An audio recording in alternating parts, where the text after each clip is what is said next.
যদি কোনো ব্যক্তি দান করে তাহলে আসমান থেকে প্রতিদিন সকালে দুইজন ফেরেশতা নাজিল হয়।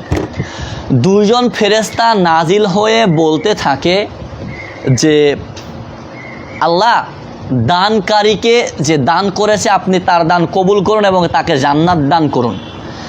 আর একজন ফেরেশতা বলে আল্লাহ যে দান করেনি যে কৃপণ আপনি তাকে ধ্বংস করুন, আপনি তাকে ধ্বংস করুন। ফেরেশতারা পুত পবিত্র, তাদের দোয়া কবুল হবে। আমার আপনার দোয়া কবুল হবে কি না এ ব্যাপারে কঠিন কথা, কিন্তু ওদের দোয়া কবুল হবে এতে কোনো সন্দেহ নেই।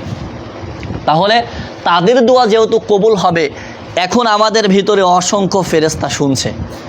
যেখানে ইসলামের কথা হয়, কোরআন হাদিসের কথা হয়, সেখানে ফেরেশতারা আল্লাহর হুকুমে তাদের রহমতের ডানা এবং পর বিছিয়ে রাখেন। কারণ রাসূল সাল্লাল্লাহু আলাইহি ওয়াসাল্লাম একথাই বলছেন যে যারা এলেম অন্বেষণ করতে, যে আপনারা এখানে কেন এসেছেন, আপনারা এখানে নিঃসন্দেহে জ্ঞান নিতেই তো আসছেন, আপনারা এখানে একটা কথা শিখতে আসছেন, এলেম শিখতে আসছেন। এর মানে আপনারা ফেরেশতাদের নূরের পরের উপর দিয়ে হেঁটে হেঁটে আসলেন।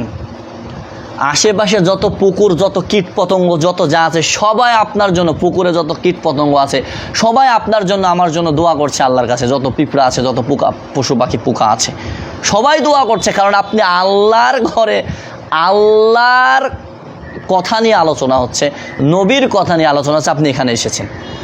আর এখানে আসার মাত্রই আমার আপনার সমস্ত গুনাহ ক্ষমা হয়ে গেছে।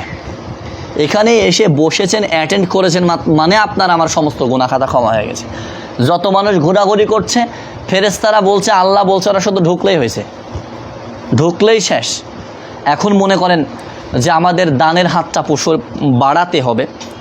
আপনার যাকে যাকে ভালো লাগে, যাকে যাকে মন চায় তাকে তাকে দান করবেন এমনটা নয়। আপনাকে দান করতে হবে হত দরিদ্র সায়েল যারা দেখছেন বুঝছেন, এদেরকে দান করতে হবে। আরেকটি কথা, দানের ব্যাপারে এই হাদিসের আরেক পর্যায়ে এসেছে, যদি কোনো মানুষ আত্মীয়তার সম্পর্ককে টিকিয়ে রাখে তাহলে তার হায়াত বৃদ্ধি হয়, হায়াত বৃদ্ধি হয়, বেড়ে যায়। আমার আপনার হায়াত বৃদ্ধি করার আরেকটি সুযোগ, সেটা হচ্ছে আত্মীয়তার সম্পর্ক টিকিয়ে রাখতে হবে। মানে আত্মীয়তার সম্পর্ক টিকিয়ে রাখে তাদের সাথে দেখা সাক্ষাৎ করা, কথাবার্তা, যাওয়া আসা, তাদেরকে কিছু দেওয়া নেওয়া, এই সব কিছুর মধ্যে যেভাবে হোক আল্লাহ আমাদের সবাইকে দান করে উত্তম জাযাটা বেছে নেওয়ার তৌফিক দান করুন। কারণ কাল কিয়ামতের ময়দানে মরার পরে অনন্তকালটা আমার আপনার ওখানে আর নাই, অনন্তকালটাই ওখানে না কোনো বন্ধু থাকবে, না কোনো পরিবার থাকবে, না কোনো স্বজন থাকবে, না কোনো আত্মীয় থাকবে, না কেউ কোনো কিছু থাকবে, শুধুমাত্র আমার আপনার আমলটা যাবে।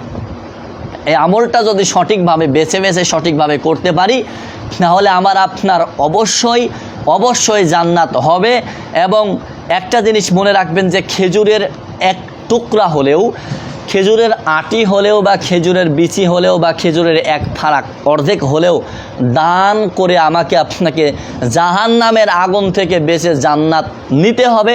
আল্লাহ পাক রব্বুল আলামিন সামনে আমাদের কুরবানি, এই দিনে যেন আমাদের খুশিটা, আমাদের আনন্দটা সবার মধ্যে আমরা দান করে ভাগাভাগি করে নিয়ে আমরা যেন আমাদের লাইফটা সামনের দিনগুলো ভালোভাবে সুন্দরভাবে কাটিয়ে উঠতে পারি। আল্লাহ পাক রব্বুল আলামিন আমাদের সবাইকে সুন্দরভাবে সেই তৌফিক দান করুন।